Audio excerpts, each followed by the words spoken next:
삼성증권 김용구 연구원입니다. 연구원님 안녕하세요. 네, 안녕하십니까. 네, 다음 주에 국내 변수 어떤 점들 보십니까? 예, 다음 주 14일 박근혜 정부 출범 이후 이제 첫 한국은행 금통위 예정되어 있다는 부분 좀 주시를 할 필요가 있겠는데요. 시장의 이제 관심은 이번 기준금리 인하가 나올 건가 하는 여부가 될 것 같습니다. 그간 이제 이 기존 KDI의 일관된 주장이 경기 부양 위해서는 뭐 금리 인하 계속 필요하다라는 내용이었는데, 이제 신임 경제부총리로 현 이제 KDI 원장인 현우석 씨가 이제 내정된 상황이기 때문에 이제 시장 일각에서는 금리 인하에 대한 어떤 기대가 상당히 좀 높아진 상황입니다. 그렇지만은 또 반론도 있는데요. GDP 갭이라는 측면에서 봤을 때 이미 이제 경기 상황이 어느 정도 회복 기조에 접어들고 있기 때문에 굳이 금리 인하 카드를 꺼내들 필요가 있는가에 대한 그런 의문들도 많이 좀 제기가 되고 있습니다. 또한 환율을 좀 다잡기 위해서 금리를 인하를 꺼내들기에는 그 효과 역시도 좀 불투명하지 않느냐라는 반론들 만만치 않은데요. 이렇게 이제 금리 인하에 대해서 이제 엇갈린 시각이 이제 제시된다라는 거는 굳이 기준금리 인하 여부와는 상관이 없이 이 시장 전반에 현 금리 수준이 이제 바닥권에 근접한 거 아니겠는가라는 어떤 증거로도 좀 풀이를 해볼 수가 있겠는데요. 이 금리 바닥이라는 이 시그널은 안전자산에서 이제 위험자산으로 자금 이동이 이제 촉발할 수 있다라는 그런 포인트였다라는 부분을 좀 상기를 해봤을 때 3월 금통위는 금리 인하 여부와 관계없이 어떤 증시에는 긍정적인 이벤트로 귀결될 가능성이 높다라고 좀 볼 수가 있겠습니다. 네, 국내 변수에서는 긍정적인 면을 강조를 해주셨는데요. 자, 그럼 다음 주 해외 변수는 어떤 점을 주목을 하시나요? 다음 주 좀 주목해봐야 되는 거는 이제 미국과 중국의 어떤 정책 변화 이런 이벤트가 될 것 같은데요. 5일부터 이제 17일 일정으로 중국 전인대 진행되고 있습니다. 전인대 개시 전에 제시됐던 2013년 중국 경제 성장률 목표치는 다들 아시는 대로 한 7.5% 정도 제시됐는데요. 과도한 부양 조치나 그렇다고 해서 또 긴축으로 돌아서지는 않고 현상 유지를 하는 가운데 좀 내실을 다지겠다라는 어떤 모양을 좀 읽어볼 수는 있겠습니다.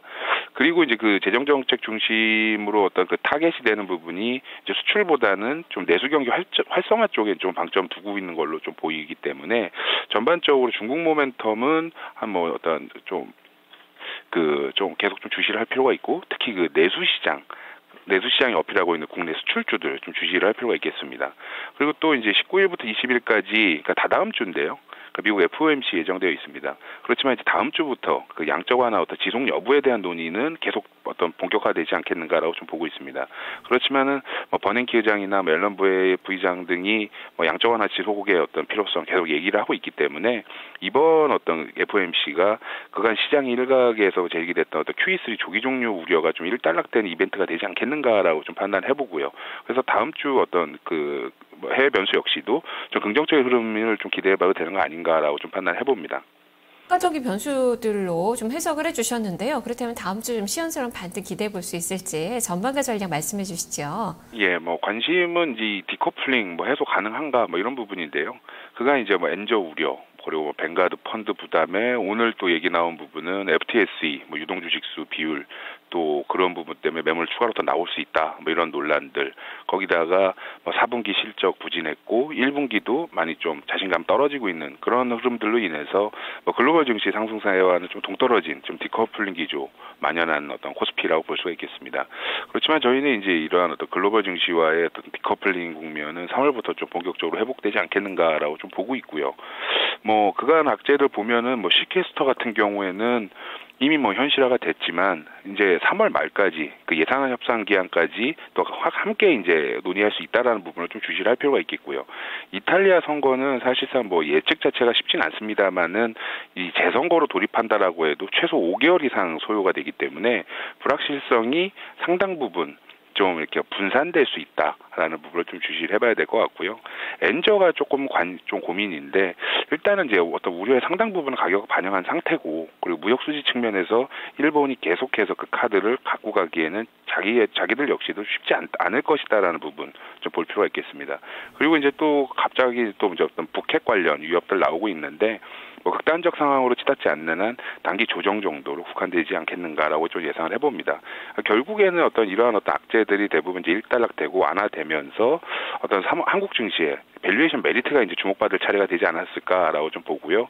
이후 이제 어떤 본격적인 제자리 찾기 과정을 좀 예상을 해봅니다. 그래서 뭐 조정이 예상이 된다 하더라도 1차 지지선은 한 1980 정도에서 좀 설정을 해볼 필요가 있고요. 좀 더 악재가 좀 더 불거진다라고 했을 때도 2차 지지선은 한 1950 정도로 좀 제시를 해드리고요.